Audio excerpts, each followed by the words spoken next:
our channel. My name's Dan. I'm downstairs today on the Island of Bohol. Just looking at some stuff I got lying around. Here's an interesting knife here. You can tell by the laminated colored handle it's a Pakistan knife. All their knives seem to be like that. I don't know why. It's got aluminum on the end, aluminum here for garden stuff. Far from high quality, but very useful. Strange blade with a slot down the center of it. It's probably from mimicking some knife from some movie somewhere or another. I have no idea. Or they're just making them, adventure looking knives. I don't know. My brother probably saw it on eBay and that's why he sent it to me. I've had it since, I would say 2006 maybe. He sent me 4 or 5 different ones, and they all have the same laminated handles on them. But for what it is, at least it has a tang going all the way up through the handle. It's not a full tang, but it's a tang up through the handle. It's got an end on it. The steel on it's fair. I mean, I've used this. In fact, the time that he sent it to me, I didn't have any other knife, so I use this as my regular around the yard knife. And I've had to grind it down several times because it rusts up. Right now, it's just razor sharp. I've used this a couple times in videos, slicing bamboo and stuff like that. It's got an edge on both sides. Good knife for what it is. I mean, it's not a collector's piece. Actually, I think that's why people are buying them, because they think they're collector's knives because they're weird shapes and stuff like that. But the quality on them isn't collector quality. But they're cool looking. But again, it's a knife that can be used for many things. You could use this for killing pigs, sliding the blade up, through their ribs and poking their heart, which they don't do here. They are very cruel to the animals when they kill them here. They cut their throats and they traumatize them for 15 or 20 minutes before they kill them, and that's why the pork here just sucks. It's all full of adrenaline. A pig should be should be poked in the heart and blood out, or better yet, hit with a hammer in the back of the head, like a 3 or 4 pound sludge. Or the best way would be just to walk up to it quietly and shoot it in the back of the head with a 357 or 38 special. Then the pig gets shot, it's dead, there's no adrenaline in the meat, it's absolutely fabulous. But they don't do that here.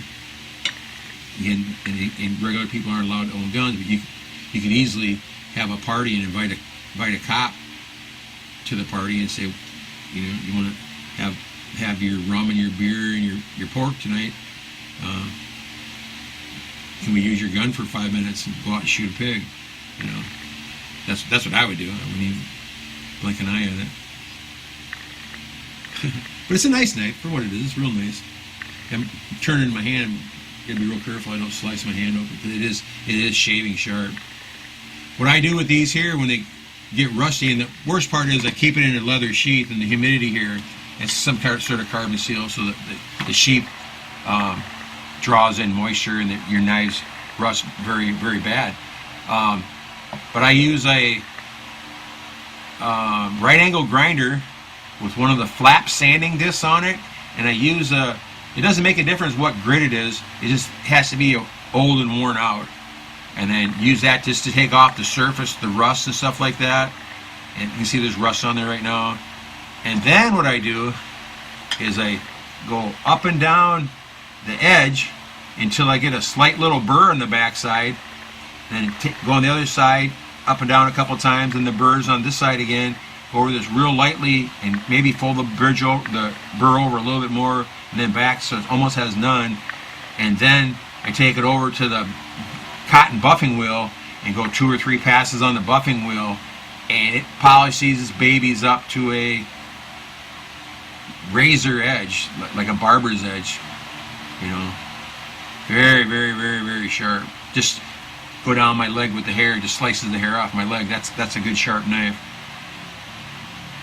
The only disadvantage to that is the edges fold over if you're chopping real hard stuff. That's why most knives and everything have a bevel, and then at the very end they have another bevel. The secondary bevel, it's more of a steep, I think 18 to 23 degrees, something like that. And that is so it will hold the edge much longer. But I like the fine edge, so it's sharp as can be for the things I'm going to do with it. When I get done with it, I take it back and put it on the buffer for 30 seconds or a minute, and it brings the edge right back instantly. Or put it on a strop. If I was in the woods, because I always carry a loaded strop, and it's nice to me. It's nice to have a sharp knife, because if I'm going to use this for for meal preparation and stuff like that, I want something that's really sharp. Just like that's why a Mora knife is so nice. A Mora knife has the Scandi grind, which is just two sides of the knife and the edge going to a point. And again, if you're real hard on the knife, the edges fold over and stuff, but they're very, very, very sharp. And for what most people use a knife for, you're not going to use a knife for 6 hours out in the woods. You're going to use your knife on and off over the 6 hours for probably maybe 10 or 15 minutes total for the whole day. And you don't damage the edge.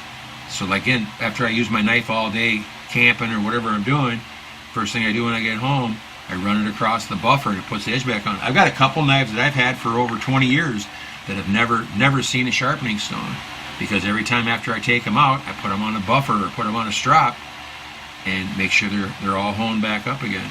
Another good hone is I've got a couple ceramic rods about this big I used to work in a packing house, and a ceramic rod. A lot of people like the metal rods, but I like the ceramic rods.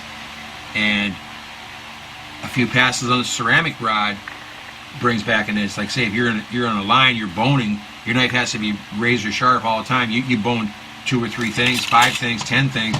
You go quick on your ceramic stone and you bring your edge right back up to where it was at.